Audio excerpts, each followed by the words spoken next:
everybody. Welcome back to the Meebits podcast. This is our first episode of 2026 in what was a very monumental finish for digital art in 25 with 010 at Art Basel just capturing all the headlines and all the excitement. And so I am even more excited to welcome to the podcast Amanda Schmitt from ASA Curates or Amanda Schmitt Art. She is well. I'll let Amanda tell us what she does. But yeah, she's one of those people that been very lucky to get to know through this beautiful network of network art, and one of the people that is really making a huge difference pushing the space forward. So with that, welcome to the Meebits podcast, Amanda. Thank you. Thank you for having me. Excited to be here.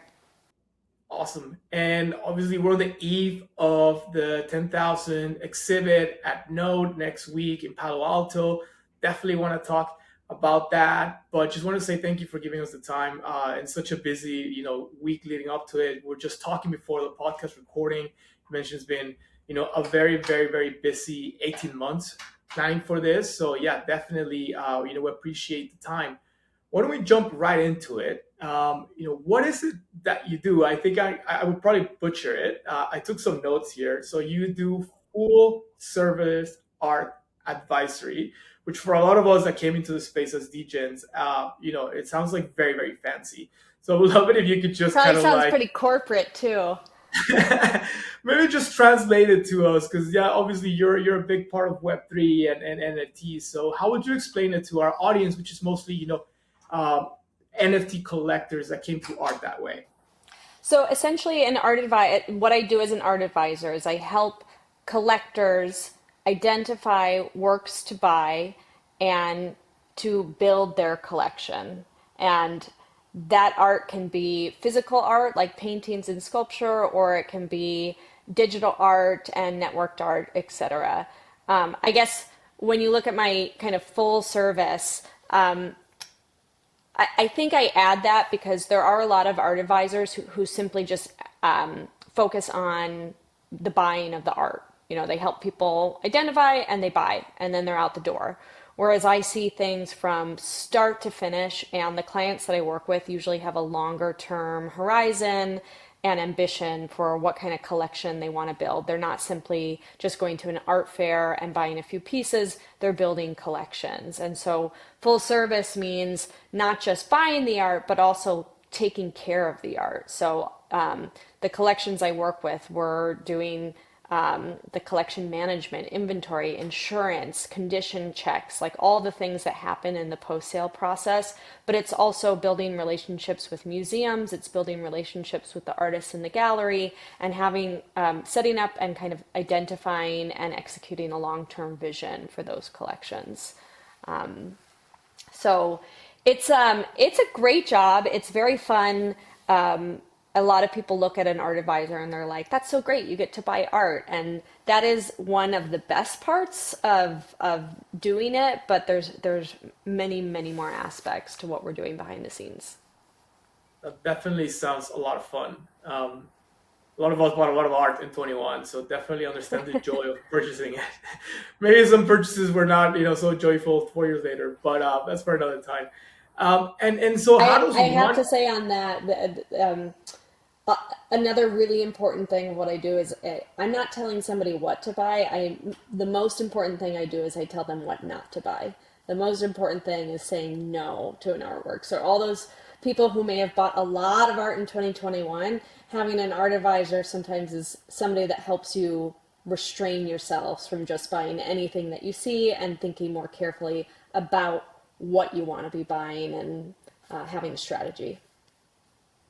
Well, I certainly wish we had a lot more art advisors tell us what not to buy in 21. But so how does, like, what's your professional background? How does somebody, end up doing such a cool job in a very, I guess, interesting time too, because, we're transitioning a lot into the digital space, and we'll ask you about that here in a second. But like, what's your background? What led you to, creating ASA?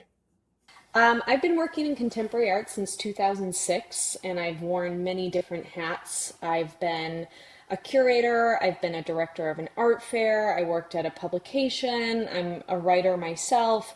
But the hat that I wore the most often throughout my career was as an art dealer. So that is working at galleries. I was a gallery director at several different galleries throughout my career. Some were really scrappy emerging art galleries in the Lower East Side. Others were global blue chip powerhouses. So I got kind of the perspective of how to work with artists at different price points and collectors at different price points through those different experiences. And when you have a lot of experience working with artists and executing exhibitions and taking care of art and installing art and especially selling art, switching over to the side where you then start representing a collector and you're on the buying side is a very natural fit to understand like what's happening behind the scenes. For example, if I'm buying something for a collector and I'm working on negotiating a price with the dealer, I've been a dealer, so I know what's going through their head in terms of how they're trying to sell the work, how they're presenting it, and that helps me know what kind of questions to ask. It also helps me negotiate extra things like who's going to pay for the shipping, who's creating it, all sorts of little things that when you're a dealer, you're just trying to get it out the door. On the advising side, I'm making sure all those boxes are checked. But aside from like what I literally did throughout my career, from a very from very early on, I was always interested and very active with media art. Media art is like this huge bubble that can mean a lot of different things, but the way I saw it at that time, starting in the early 2000s, was art that was not physically tied to the space in which it was made or exhibited. So that's video art, that's performance art, that's conceptual art, it is sound art, and net art. You know, that was the time where net art was really starting to develop. Raphael Rosendahl and his URL websites were artworks that I was looking at like very early on. Video art was a huge thing for me because when I first started curating, I was in college at UW-Madison in Wisconsin, where I'm from, and the benefit to video art was that I could connect with artists and I could exhibit their work without having a budget to physically, ship the painting to Wisconsin at the gallery that I was working at. So I was putting on these video art exhibitions from a very early part of my career, and it's actually what brought me to New York. So I came to New York in 2007 for the first time for a internship at Electronic Arts Intermix, which is a nonprofit based in Lower Manhattan that is a database and archive for video art. And what I was literally doing there was not only like alphabetizing the tapes, but working on digitizing. We had these VHS tapes, and part of the job was digitizing those, uploading those to an electronic database, and then, adding metadata. And the ironic thing about it now is even like the digitization has to be like re-digitized. Like the formats just keep updating so fast that even an organization like that is going to have to rethink like what is their long-term game plan. All this is to say, video art was my first love, and media art. And when I did start to learn about NFTs and networked art, it was like a very natural return to some of my earliest passions. That's amazing. I can't help but just draw a lot of parallels to some of the things you mentioned about media art and early video art in your career to like what a lot of us that discovered, art through NFTs went through, which is pretty cool in a way if you think about just, time being a flat circle sometimes. Um, Now, NFTs obviously are the reason why we're here today, at least the reason why I'm in this world. Obviously, you do a lot more beyond NFTs. From your practice, your business, how much of that involves like tokenized digital art, and how much of that involves more traditional art? Which for me, traditional art is always like old stuff. Obviously, people always like saying like put it in the Louvre. and nobody realizes that the Louvre only puts stuff that's like been out for like 500 years. And so, but traditional art, I guess we see it sometimes as just paint on canvas. I've come to learn that there's obviously contemporary or not. So from what you do, is it mostly contemporary, and what percentage of that or focus time of that is tokenized digital art? It depends on what week you're asking me. Things ebb and flow all the time. But I will say what brought me to NFTs is it was, April 2020, like the second month. It was like the first month where COVID was really starting to like settle in that like this is here to stay. I was working at a gallery at the time. We were close to the public. We had an exhibition that we had to cancel, and we were thinking, what can we do for this artist to like, you know, still represent their work at this time if we're not going to have this show up? And I can't remember who the artist was, but in any case, we realized that really we were just going to postpone it. And in the meantime, is there like a digital exhibition we could do? And there were several video artists that we worked with at the gallery. And so the first thought was, well, let's do a video exhibition. Let's like get the media work online, and we can design something, really nice and do some dedicated programming. But at the same time, I'm hearing all this buzz about NFTs and learning about other artists making NFTs. So our first case example was thinking like, can we tokenize these video artwork editions? Many of the artists that we were working with, they had video art editions, but they were unsold because it's challenging to sell video art, at least to your like traditional art collector. If you're selling a piece of video art, you have to think about the display.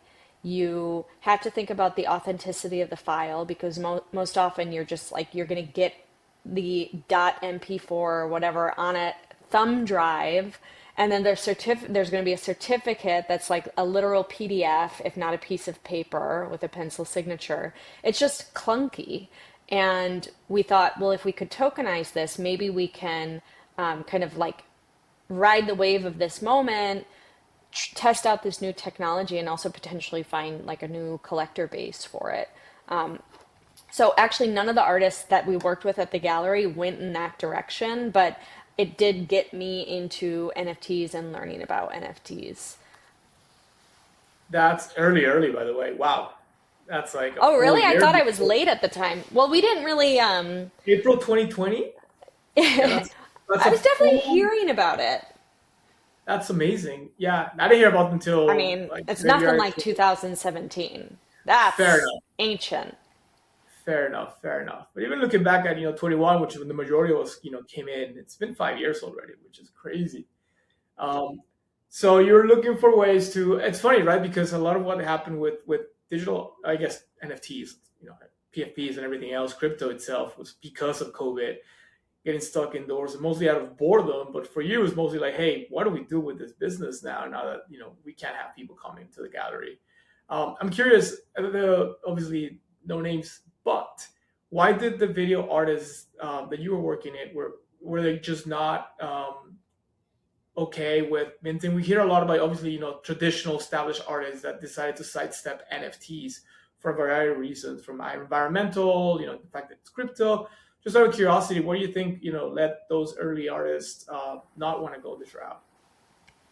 Um, I think it's a similar the reason then is similar to the reason why a lot of people in the trad art world don't want to explore it now, and it's because they identify the term NFT with PFP, or with a lot of the digital kind of more speculative digital assets that were circulating at that time. And they feel that they are something very different than that. And I think they are not. I think a lot of artists in the trad world kind of like resist the commercialism of their own work. And the reality is like the history of art and value and luxury, have always been intertwined. You can make work about the resistance of that, but they are, all part of the same woven fabric. But I think it was a bit of that, just sort of like thinking of NFT as representing something other than the technology that it is. I think they were thinking that NFT represented a certain community, and it certainly does. Like there is, I think the power of network of blockchain art or on-chain art is the network that comes along with it. And that's the beauty of it. That's one of the main, it's like I came for the art, I stayed for the people. Love that. That's a great quote. That's a great quote. But Um, it's true. I mean, like it, like looking at art in isolation is nice, but looking at art with 100 other people who are equally, energized by the thing or want to debate it or have a dialogue, even if it's just through emojis, like that is a really powerful thing. And I think that is the one of the most important aspects about on-chain art that the rest of the trad art world is starting to realize. Interesting. You just brought me back to my early Nifty Gateway Discord days, which was obviously prices were moving higher really quickly, so that made it a lot of fun. But we also like found that community of people who just want to talk about this artist and like this pieces, and it was just really fun because of COVID and not being able to socialize physically to find this new group of like-minded folks. I wanna not that I wanna just jump into the present because obviously you have had a lot of really cool experiences since this first moments that you came across NFTs until now. But we do have a lot of stuff that I wanna talk to you about today.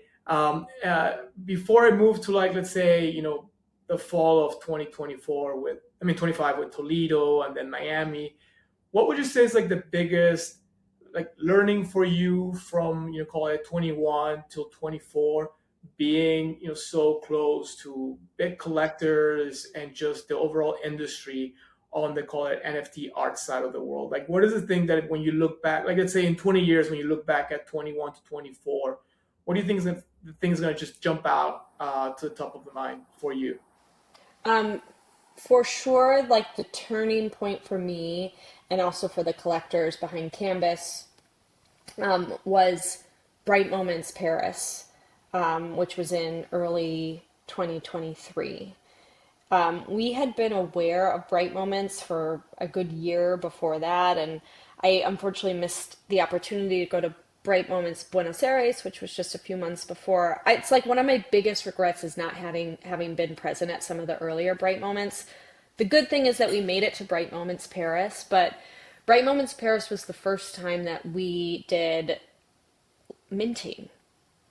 I had never participated in a mint online or during an auction, and Bright Moments had this beautiful minting experience where they lined everything up, the 10 different artists for that iteration, and you bought your tokens and you went from screen to screen, you scanned your QR code and you minted your work. Previously, I had been mostly advising on secondary market works. I really thought, why mint? For example, we missed the Vera Molnar mint because I thought let's let it mint out and then we'll go on secondary and we'll purchase like the strongest pieces. My like strategy and my angle was to look at secondary market and to identify like what is the best work, because that is ultimately what I do as an advisor. I'm trying to get the best work for my clients' collections, not just a mediocre, like I don't want them to settle. I want them to get the best piece. But going to Bright Moments and doing the live minting and having a lot of the artists there and meeting the artists, like having conversations. I'm thinking like conversations I had with Luke Shannon or Marty Grasser or Emily Edelman was there. Maya Mann, oh, Maya's series was so good. But learning from them and realizing that the code was the art. Whatever output you get, some are better than others. And sure, like it'd be great to have like a really nice aesthetic piece or one with a rare trait, but going and having that experience and seeing the mint come up on the screen and realizing like that's the mint for you. It's almost like fate. Like that was the piece you were supposed to have. That was like the real click point for me in understanding that it's not necessarily about the output, it's about the code and it's about the network that that generative output created. So that was a huge turning point for me. And then outside of just generative art, that was the first time that we really started to build relationships with a lot of people. That trip in particular, was the first time that I met Snowfro in person. It's the first time I met Redbeard, like, which is like, the rest is history there. But just being part of a new community and also being there and feeling like, holy crap, I haven't had this much fun, or I haven't been this inspired or inspired at an art fair for like 10 years. Like, it was just having this breath of fresh air come into being part of something like that. So, yeah, Bright Moments Paris. That's amazing. I only made it to Actually, I have one. my little crypto citizen right here. Nice. Shout out to Seth and the whole team Yeah. there. I think a lot of people just think some of their best memories, to your point, are bright moments. I think Berlin looked amazing from a distance. I couldn't make it. I made it to Mexico because obviously I'm Mexican and we had some friends that helped locally.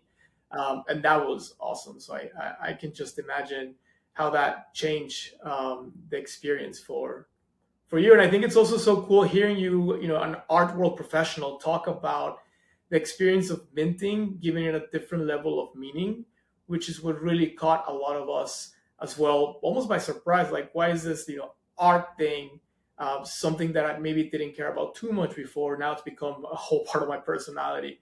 And it's cool to hear that, it was not just like us newbies, normies coming into art, feeling that way. Thank you for sharing that. That's an awesome story. And obviously, you among your clients, you have the Kanbas collection, which is very well known and famous in the NFT world. They have a lot of things. The first time I noticed them, they were buying a lot of Latin American art, digital art, which is really cool. Would love to hear, how that came about and what do you do for them. Obviously, full service advisory. I made notes now of what that is. But yeah, again, like, is it like, are you the main curator? Do you work with like other teams, just your team? I think people will be really interested to hear like how that actually works. So the Canvas collection began as a family collection focused on contemporary art and Latin American art. Um, we were focused on Latin American art because that is the family's heritage. They moved to the United States a couple of decades ago and wanted to have a collection that reflected their background. They are based in the heart of Silicon Valley and surrounded by people who work in various aspects of technology and blockchain and crypto. And at a certain point, they realized that the collection they had really reflected where they were coming from, but it wasn't reflecting their reality now there in Silicon Valley and Palo Alto. And we wanted to explore, is there a way to reflect like their, the networked capacity of Silicon Valley in their collection. So the first thing we started to do was look into digital art and Latin American artists that have worked with digital technologies. So we started adding works by artists like Rafael Lozano Hemmer, Ivan Navarro, Eduardo Katk, and that only got us so far. And they challenged me to start thinking about NFTs and the question, are NFTs art? And I didn't take that question lightly.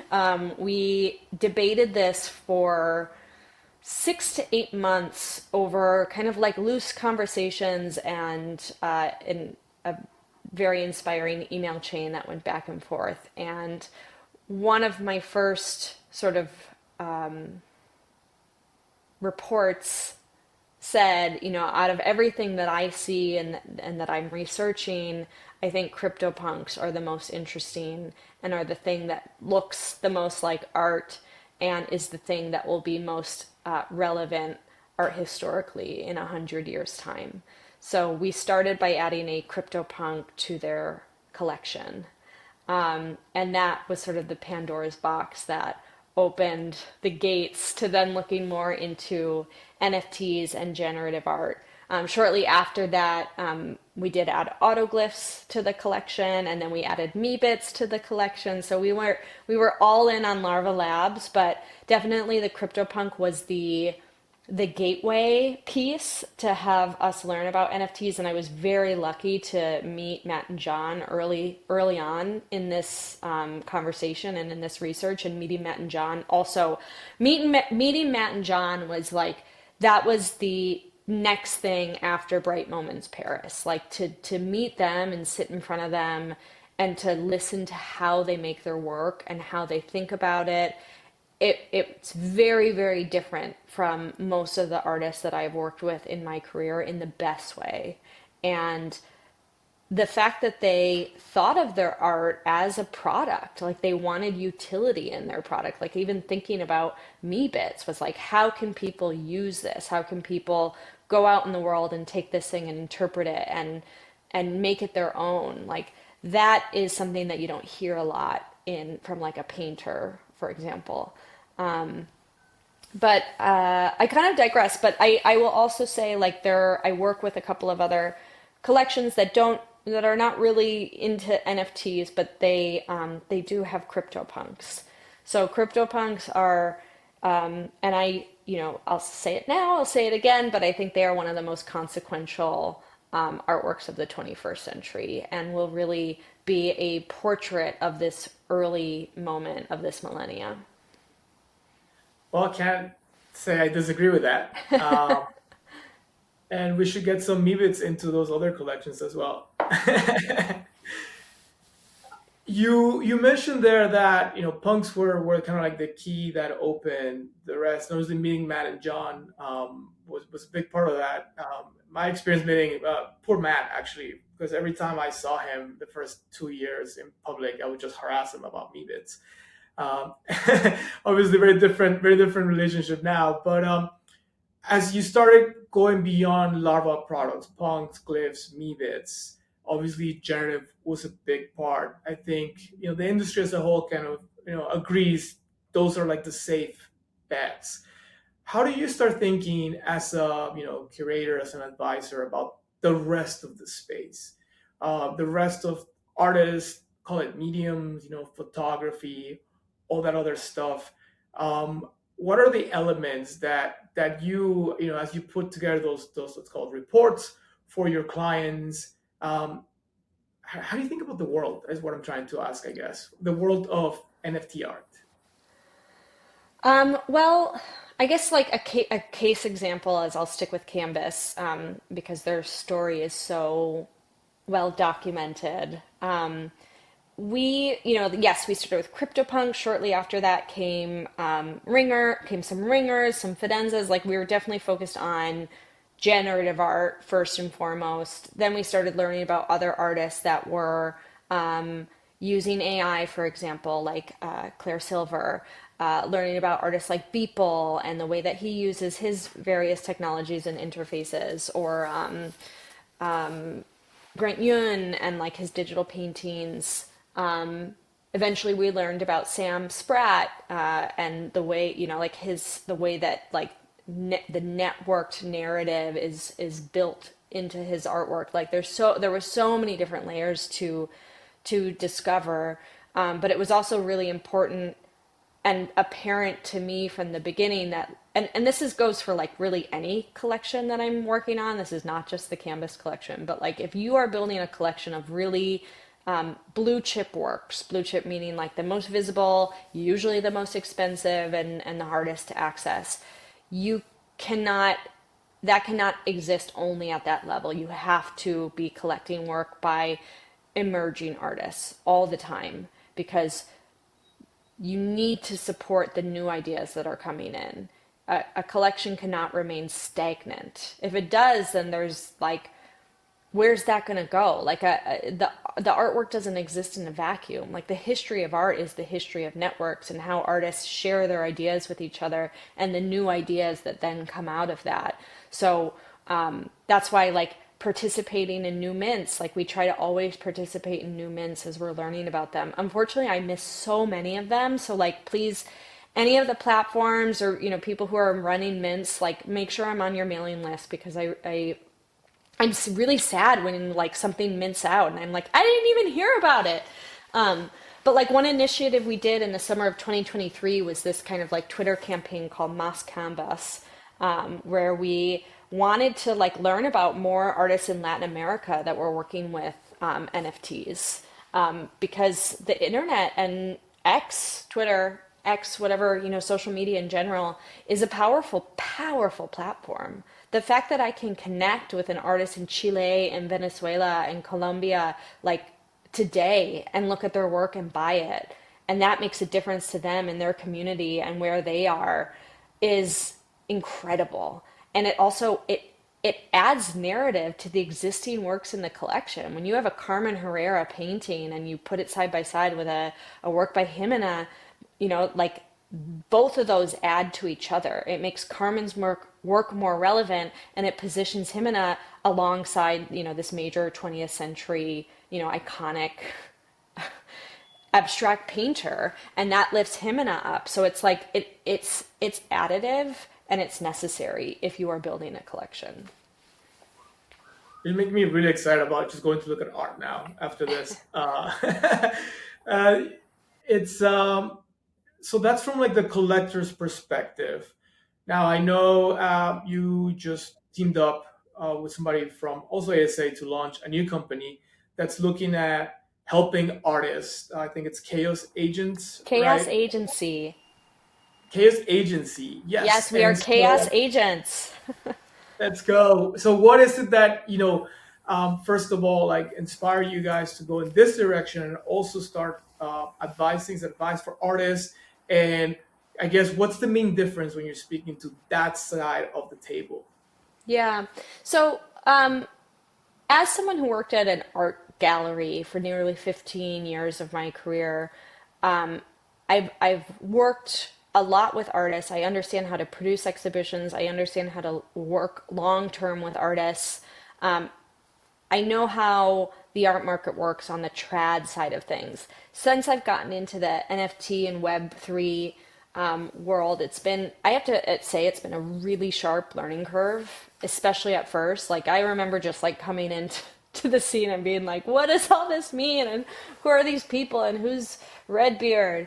Um, but I'm still learning today. Like I had a studio visit with an artist yesterday who was kind of name dropping like software that he was working with. And I was like, please explain it to me. I've never heard this before. Because also like the tools are changing all the time. But one thing I've noticed as I've been helping on purchasing artworks from artists that use blockchain technology is there's a lot, when you don't have a gallery, there's a lot missing. There's a lot missing in the way that your work is contextualized and presented. There's a lot missing in ease of transaction. Sometimes if it's like literally, if you're like minting on a platform, super easy. But if you're buying something like through a platform and doing it off chain, it can get a little clunky, especially as artists are experimenting with physicals and especially software based art. So art that's not necessarily just like eggshells, for an example. Like she had this beautiful generative interactive artwork that Kanbas acquired, but it's not just an NFT. Like it's a installation that has like a sensor and a computer and a software system. And so you have to think like when the collector is buying that work, you're not just buying the NFT, like you're buying the equipment, you're buying the software. But what happens if that software becomes obsolete in 5 years? Then what is the artwork? What happens if and then who is like responsible for it? Like, is it the gallery? Is it the artist? Like things like warranty. It can get really complex when you're buying those kind of like multifaceted artworks.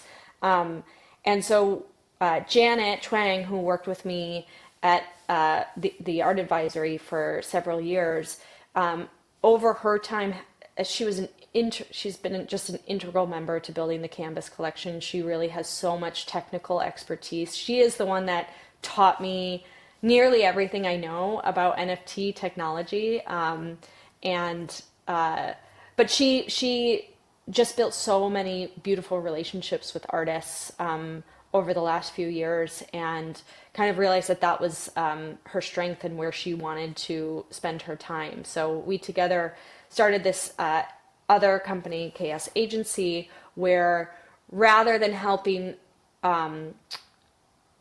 collectors build art collections, it's advising artists in managing all the aspects of their careers as they work on things in their studio, prepare it for exhibition, and eventually kind of ship it off to a platform or sell directly from their studio. But my experience working as a gallerist is like, a trad gallery takes 50%. Trad galleries offer a lot of services to artists. They're not just, setting up the exhibitions and finding the collectors. A lot of times they're literally producing the work. They're, putting in the money for the production materials. They're taking out rent on a gallery space. They are participating in art fairs, the travel for the art fairs. There's marketing, press. There's all this stuff that galleries go into making themselves a effective sales vehicle. And what we've seen in the NFT world is like a lot of like artists don't necessarily need that for successful sales. But when you don't have that, you lack that kind of one-on-one trusting relationship where you're getting constant feedback and dialogue with somebody who cares about your work and is passionate about it and wants you to succeed. So that's something that Chaos Agency is doing, is kind of providing that bespoke, personalized, like it's like advice, agent, therapist, friend, like a little bit of like everything that an artist might need. As well, good luck with that. I'm sure you guys are going to crush it, knowing both of you. And yeah, I think it's amazing that you're taking that step too, because it does feel, from having befriended so many artists over the last few years, that the space could use a lot more help than the one we have so far. Especially as a lot of people, we kind of just stumbled into being collectors, and a lot of folks who were artistic but were not like professional artists, let's call it, kind of just next thing you know, are having those big sales, are having that, the real demand for their work. So I think it's pretty cool that you guys are helping bridge that gap along so many other good teams that are doing that as well in Web3. And what's a really exciting time, and this is what I was trying to say earlier, like getting us to the present, I think the last, 5-6 months in NFTs and art has just been really awesome, even against a background of like really bad, political uncertainty, global uncertainty, and even just market prices in crypto, which do play a role in this space. Toledo Museum of Art, their exhibit was incredible. And then obviously Marfa, which is just such a highlight for everybody that makes it there.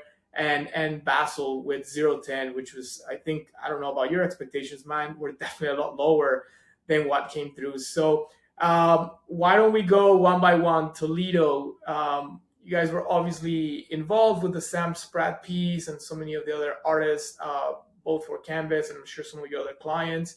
What's your main takeaway from having Adam Levine and that team deliver such an incredible museum exhibit that had so much NFT stuff in it, but wasn't an NFT exhibit itself? Yeah, God, that was such an incredible show. I guess like one takeaway is more museums need people like Adam Levine. He is truly one of a kind. Museums have to want to exhibit this work. And what happened with Toledo is Adam believed in it and he wanted it. Toledo Museum of Art is not an institution that is well equipped for a digital art exhibition. And that is one reason that makes it even more incredible that they pulled off what they did. I mean, they literally put it in galleries that didn't have electric. They had the lights, but like they had to like, install outlets to get so much digital art into one space. That's just like one little anecdote that I've heard. But I think the other thing, the takeaway from the TMA side of things is that this is such a powerful community, and if you build it, they will come. Toledo is not the easiest little city to get to. It doesn't even have like a major regional airport, and they had almost 1,000 people visit between the opening and the block party later in the summer. That's a lot of people who are really committed, and the community felt it. I spoke to multiple people in Toledo, just like waiters or Uber drivers or people at the hotel, and they felt, that the art crew had come to town, and they were all they were, happy about it. And I thought it was such an incredible show. Julia did an amazing job, like weaving the narrative. The exhibition design was beautiful. Alan Howard, and Martina, just like their vision was incredible. And I think that show needs to travel. It was too good not to only be exhibited once. Agreed. We had actually Adam as our last podcast guest, and he mentioned they're working on trying to get that show on the Hmm. road, which would be pretty exciting. I love Toledo. I would never thought I would say this, but I love Toledo, Ohio. I cannot wait to go back to Toledo, I know. Ohio. Maybe one weekend per year, but I am actually very excited, hopefully, to go back this year.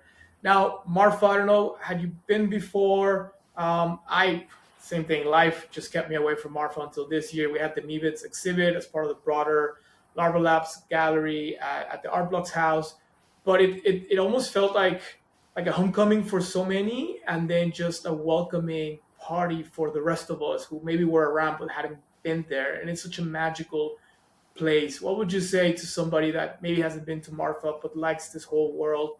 What's the main takeaway? What's like really, what makes people go back? 'Cause that's really a tough place to get to. I did meet somebody my first night in Marfa this year who came on a whim. Like literally, a friend of his who is a collector said, "Hey, just come with me this weekend. I want to show you something." And he had time available, so he came. He had zero idea what he was getting into, and it was very early in the week. And I pointed out to him, like, one of the most beautiful things about Marfa is that it's a remote place to get there. Everyone has to make an effort to get there, even if you live in Texas. And so everyone is going there with intention, and everyone wants to be there. And I think that's what makes Marfa so effective as an art viewing and art loving experience. Is you have like a very focused time for art, but you also are there to meet other people and connect because you want to. If not, you would have stayed home. You would Yeah. have skipped that 14-hour trip. Absolutely magical. And then Miami. I mean, what can I say that hasn't been written about? Obviously, Canada Test. I was there like the 4 days. Not just the energy of the visitors, the people that came to take pictures with people's dogs, and obviously try to get the NFTs or just get that the Insta or TikTok post.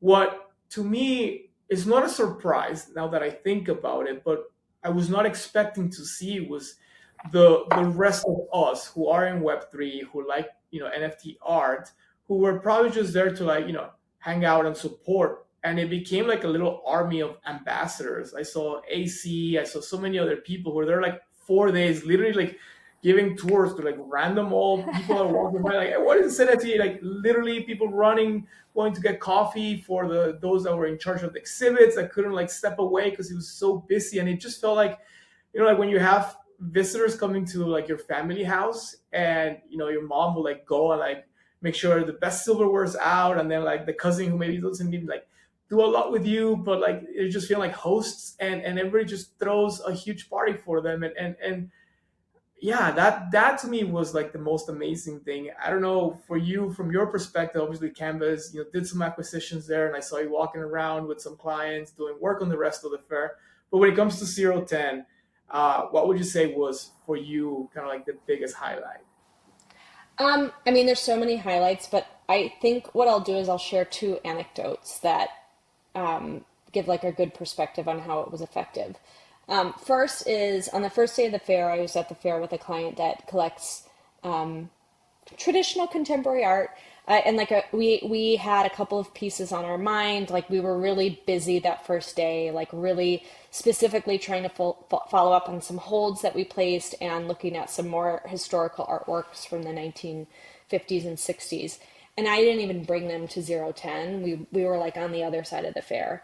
And the next day I was at 010 with another client, and we bumped in, like literally bumped into each other. And they were at Jack Butcher's booth buying, the receipt thing. And they looked at me and they were like, Amanda, why didn't you bring us here yesterday? Like, this is the best part of the fair. You like held out on us. So that was one really cool thing. And then another great aspect is I was with two clients who are of an older generation, like boomer generation, and they, were like excited by 010 at first, but kind of like skeptical about NFTs.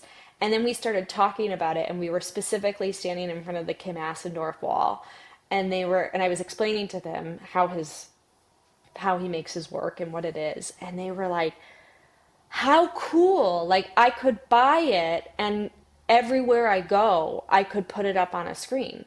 I could put it on my TV screen at this house. I could, cast it onto this screen at my hotel room. Like, they were mind blown by the idea that you could buy art and bring it with you anywhere. And then they were also thinking about like how great it is that they would have this digital artwork that they don't have to worry about getting damaged. Like, that like a painting can get damaged or a ceramic can fall and shatter, but like this digital file like is incorruptible. And there was like two things that by the end of the afternoon they were like, I can see like how digital art is the future and why it would be important to collect. To my knowledge, they didn't buy anything that week, but they definitely went from being total skeptics to understanding that like this is an area that they should really consider.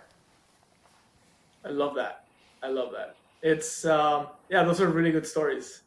I hope people listening, whenever somebody pushes back on it, like, hey, just give it a try. Like, think of it beyond your disdain for animal JPEGs, and really think about this new style of art, and we're keeping it forever, because I mean, Ethereum, at least we all hope, is going to be around for forever. That's, I think, a part of big bet that you take when you buy an NFT on a particular blockchain. And yeah, it's amazing. And then of course this month, next week, Node, their big opening. You've been helping curate the 10,000 exhibit, which I have no idea other than it's about punks. So I don't know, how much could you share? I know punks have a special VIP opening. There might be some interactive stuff. I think Phil has done a really good job at teasing us all with videos of him in construction hats. That looks like the space is amazing, but this is actually the first time there's punk stuff, and a lot of us were like, part of like the little punk group, have very little visibility, and it gets me really excited, because I'm ready for just kind of like this next chapter in punk history under obviously the stewardship of Node and the Malka family, and then obviously the support and the help, the guidance from you, Matt, Joan, Stone, and everybody that's involved in this exhibit. So yeah, what can you tell us about it?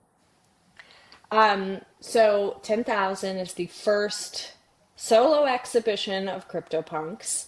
Uh, I had the gift of working very closely with Matt and John from the very first day on what this exhibition was going to look like. And one of the reasons that made it so challenging is that this is a living work of software art. It is not a show where you have 20 paintings and 3 sculptures and you have to figure out where they're going to go on the wall. We could literally interpret the execution of this exhibition in an infinite number of ways.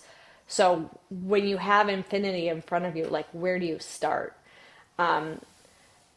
So one of the aspects that was most important to Matt and John, that is a very primary focus of the exhibition, is that not only is this a piece of living software, but that the living software enables a marketplace in which transactions are taking place all of the time.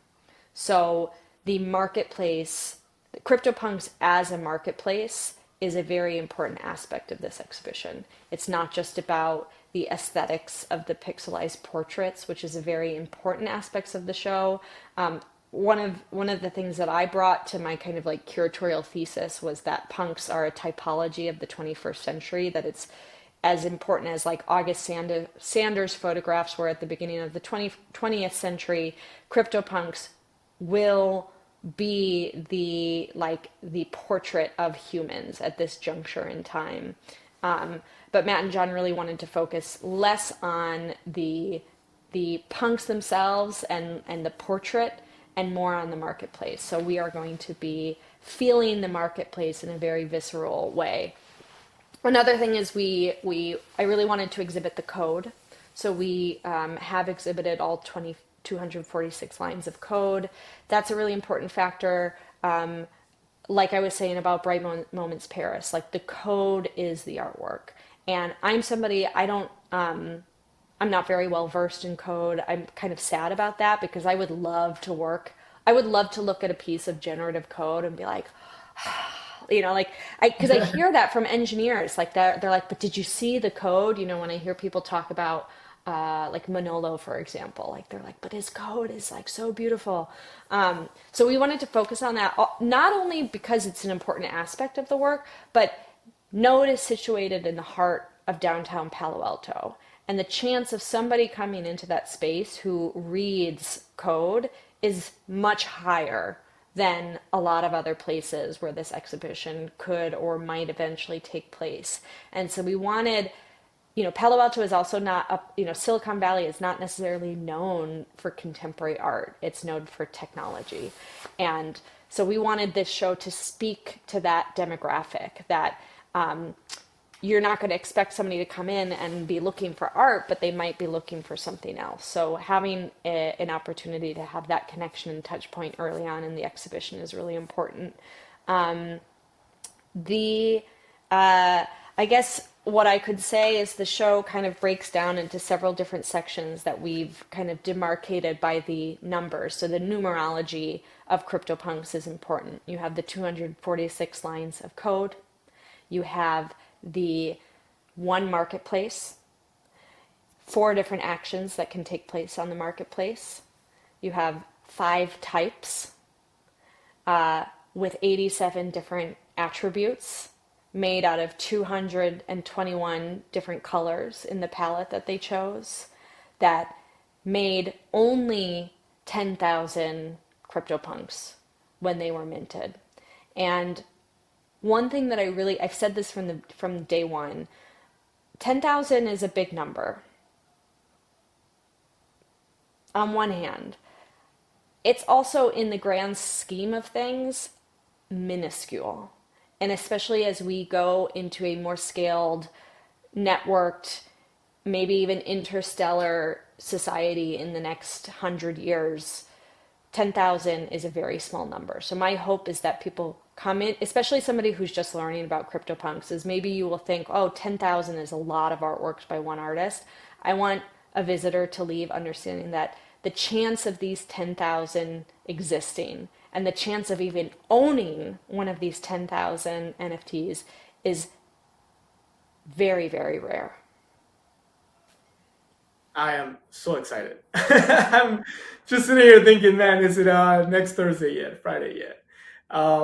Thank you so much for that. I think we'll have to do a second episode post show to talk about all the things that we're gonna get to discover when 10,000 opens and the public and everybody can go and experience it.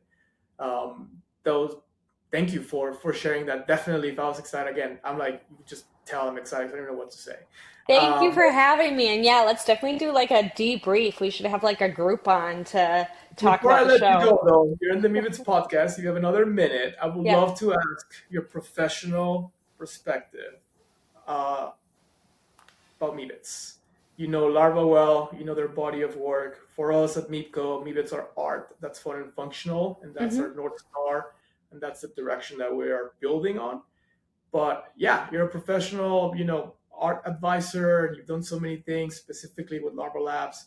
How would you, characterize, describe Meebits as a body or yes, work of art? Well, Meebits are, it's like the extent, I'm trying to find the right word, an extension of the CryptoPunks project.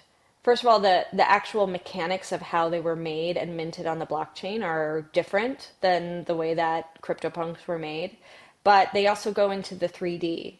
And Matt and John were thinking like where CryptoPunks like left off, that's where they developed Meebits. Like what CryptoPunks couldn't do, they went deeper into Meebits. And this is very typical for a lot of artists. You build one body of work and you kind of like hit the end of it. You're not going to go back and change that body of work. You're going to move on to the next thing. And the next thing came from the ideas that came before.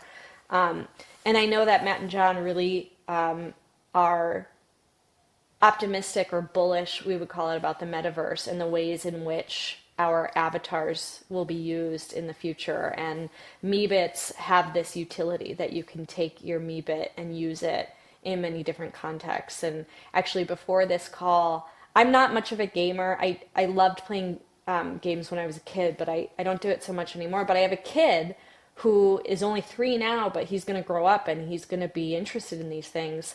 I went online and I played a game with a Meebit as my avatar, and I started playing it like 20 minutes before we were supposed to hop on this call, and I almost missed it because I got so into the game that I was just like lost track of time. And I remember seeing other avatars. It's like a multi-avatar game, and there were other people that were so much more boring than my Meebit. And so I could see like I felt the act of becoming that character in this like meta universal game that I was playing, and I can see that being a really special aspect of Meebits moving forward, and people using their Meebits not just to play in games, but potentially to go and visit virtual art galleries, and having not only the art that you see being digital, but also the avatar and the skin that you use to be the collector, the art appreciator, to be your Meebit avatar. Nice. Well, definitely we are building in that direction, and yeah, we're excited about the future of digital or virtual digital art galleries, especially as it pertains to Meebits. This has been awesome, like really, really awesome. Again, thank you so much. I know you are flying out to California here pretty soon to go deliver, 10,000 and everything else. Appreciate you for taking the time coming to talk with the Meebits community through this podcast, the broader Web3 community. Before I let you go, anything else that you want to share that maybe you didn't get a chance? Some final words. I mean, there's so many things to talk about. I I just have to say, I mean, I know it's a rare type, but my favorite Meebit is the is it Interstellar The or visitor. This one, other? the No, but visitor. what's the name for it? Visitor. Visitor. But not, I mean, it's not like, I love that it's called Visitor. There's something about that name, like the name that they chose is so special. And actually, in the CryptoPunk show, we actually focus on the words. Like choosing luxurious beard was a very specific description, or, or like, it's just I think like the words that the artist used when they made the work is important, and visitor is like this very poetic choice for that particular type. And I really believe in a kind of interstellar networked future for humanity, and so I think pieces like this really tie us to the future in that way. Awesome. Awesome. Well, yeah, we love our visitor or our visitors. And we're excited about the future as well. Amanda, what an awesome way to kick off 2026 for the Meebits podcast. We'll see you in Palo Alto, and then yeah, definitely let's do a chapter two of this conversation after the exhibit. And thank you so much again, and everybody else. Thank you all for tuning in, and we'll see you in the metaverse. See you at Node and in the metaverse.